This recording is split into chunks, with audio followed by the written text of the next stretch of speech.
Hi everyone, my name is Mark Quinn. I'm a Chartered Financial Planner and UK Qualified Tax Advisor, helping clients relocate to or who are living in Portugal with their tax planning and financial affairs. And in this video I'm going to cover one of the core aspects of the advice that we give to clients, which is making sure that you understand how to leave the UK tax system, and equally important is making sure that you stay out of the UK tax net. So lots of the time that we spend with clients is discussing, Portuguese tax rules, whether or not they'll qualify for the non-habitual residence scheme as it was, or the new IFIC tax incentivised programme. And all that's obviously a crucial part of the process, but of equal importance is making sure that you make a clean break with the UK tax net. So you need to make sure that once you've left the UK, you stay out of the UK tax net, in inverted commas, and you do that by capping your time to a certain number of days.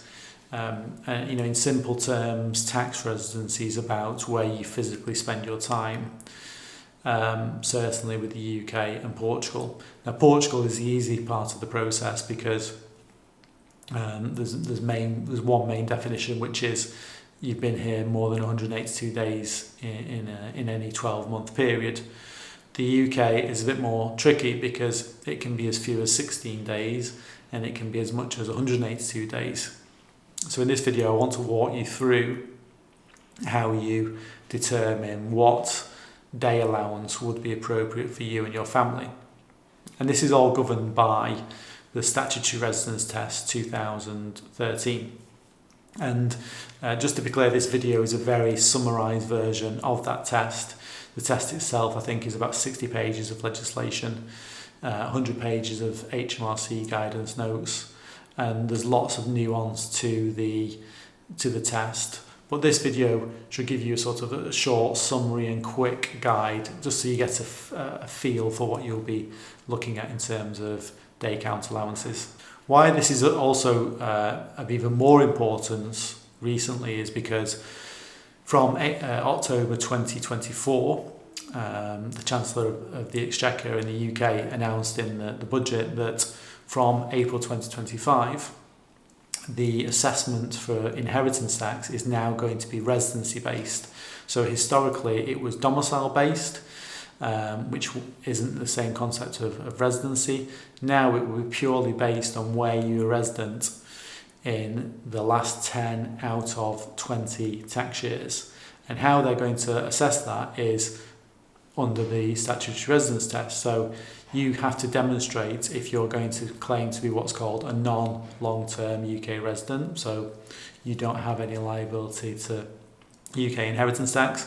You're going to have to demonstrate that you were a non-UK resident as defined under the Statutory Residence Test. A couple of other issues to be aware of in the test is that sometimes there's similar but conflicted meanings. So there's a home, there's the word home used in part of legislation, but that's different from accommodation. There's also references to work, but that's not necessarily the same as employment. And then in respect of the UK-Portugal interaction, we also have the issue that the UK tax year runs on an April to April basis, whereas Portugal works on a calendar year basis, January to December 31st. And also the definition of tax residency in the UK is based on the April to April tax year, whereas in Portugal it's based over a rolling 12-month period. It's not necessarily assessed in the calendar year itself, so just bear in mind those nuances. So even though it's called the Statutory Residence Test 2013, the test is actually a series of 3 tests, and they have to be worked through in this order. So the first test is what's called the Automatic Overseas Test, and if you meet or satisfy one of the conditions in there, then you're clearly a non-UK tax resident. But we find that very few people do satisfy those conditions. So the next stage will be to look at the automatic UK test, and again, same principle. If you satisfy any one of the sub-tests within that, test, then you end the test there and you're automatically considered as a UK tax resident, no further issues to look at. But what we find is, as with the automatic overseas test, very few people that are looking to relocate to Portugal permanently fall under the automatic UK test. So the vast majority of people don't satisfy either automatic overseas or automatic UK test, and therefore end up going down to what's called the sufficient ties test. And that's what I'm going to focus on now. So I'm just going to share my screen with you and work through the tests and how they apply. So you can see on the right hand side of the screen here, we have this category called leaver. Now, a leaver is anybody that's been a tax resident in the UK in the last 3 years. So most of our clients are categorised as leavers. The only exception to that would be, say, if you've been in the Far East, Middle East and elsewhere before coming to Portugal. So if we look at how it works, each of these white circles represents a tie. And the more ties you have, the more ticks in those boxes on each of the 5 ties, the less time you're allowed to be back in the UK. So let's work through the ties in turn. So the first one is UK resident family. Now that would be if you have minor dependent children in the UK or your spouse is in the UK. So most of our clients coming over are split. Most of them come together, so husband and wife will generally come together, and therefore they won't have that tick in the box here, because most of our clients have children that aren't minor or dependent.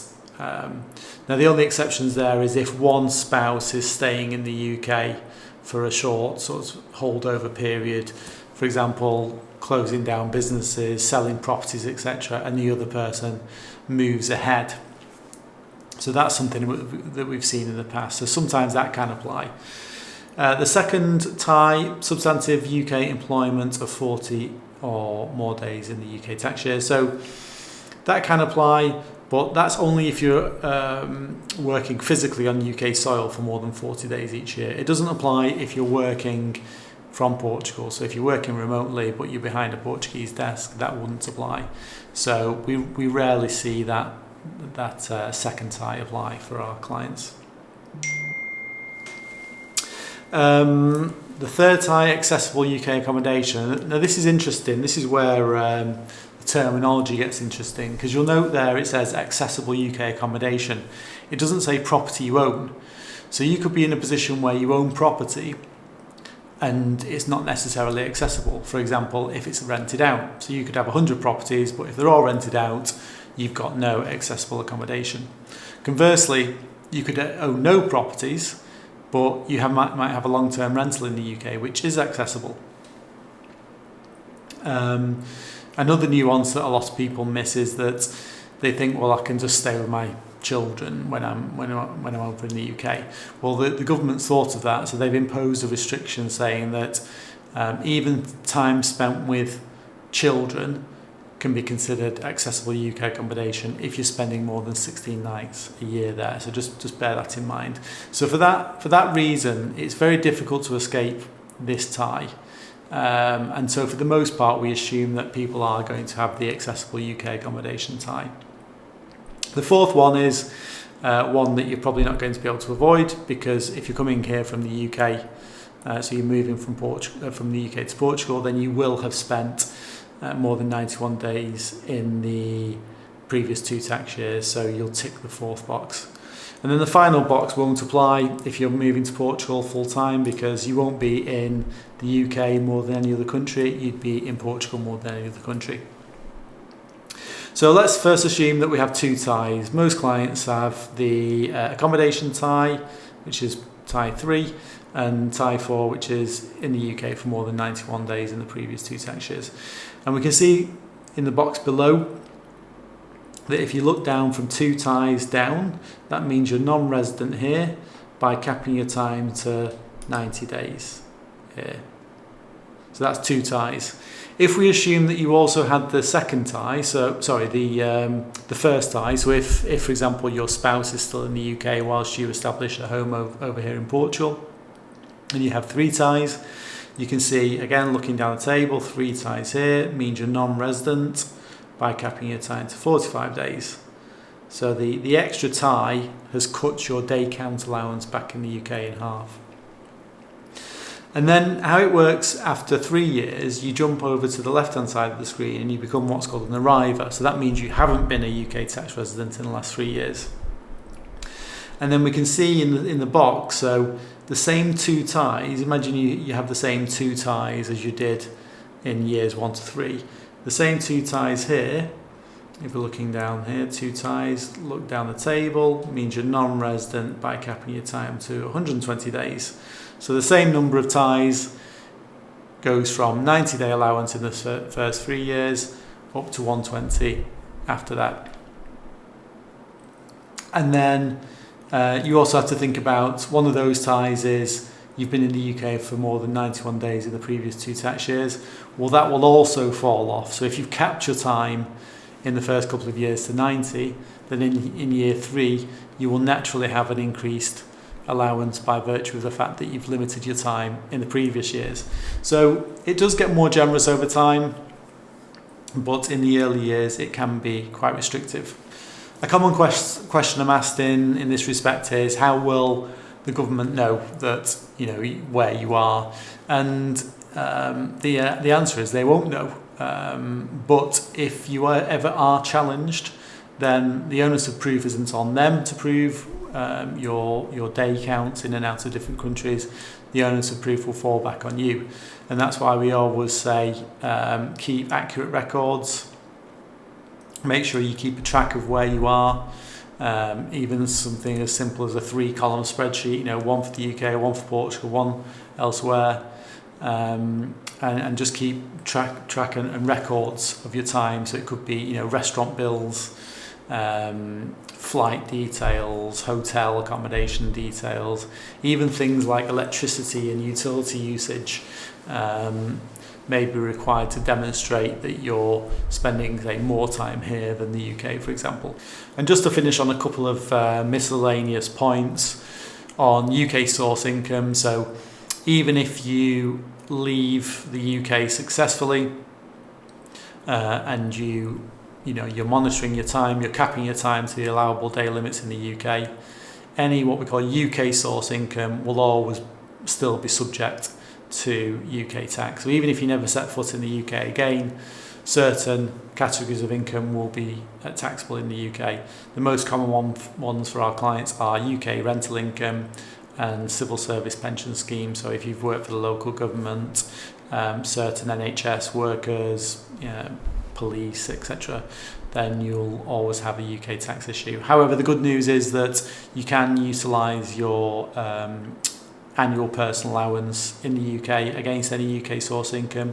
So we each, as British nationals, or in fact EEA citizens, can all claim the UK personal allowance. That gives you 12,570 currently to offset against any UK source income. So a couple could potentially have £25,000 tax-free each year to offset against rental income or civil service schemes if they have them.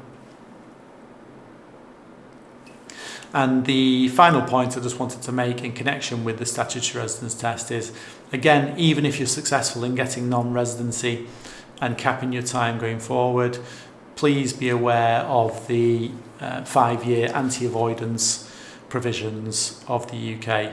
So what that is it means if you've lived in the UK or if you've been a tax resident for 4 out of the last 7 tax years, then if you move to Portugal and realise certain gains, they may be taxed if you return to the UK within 5 tax years. And the typical ones are capital gains on shares, dividend payments, pension payments in excess of £100,000. So really, if this is a tax-driven move, you need to be thinking about at least a 5-year planning window. Otherwise, you're going to pay tax on the return to the UK. So I hope that video has been useful in helping you understand a bit more about how the UK tax rules work whilst you're a non-UK tax resident, you know, in order to avoid being clawed back under the UK tax net. It is a short and sharp overview. As I say, there's lots of nuance to these rules, so please take advice before doing anything, but it should give you hopefully a framework for understanding the mechanics of the legislation. Thank you.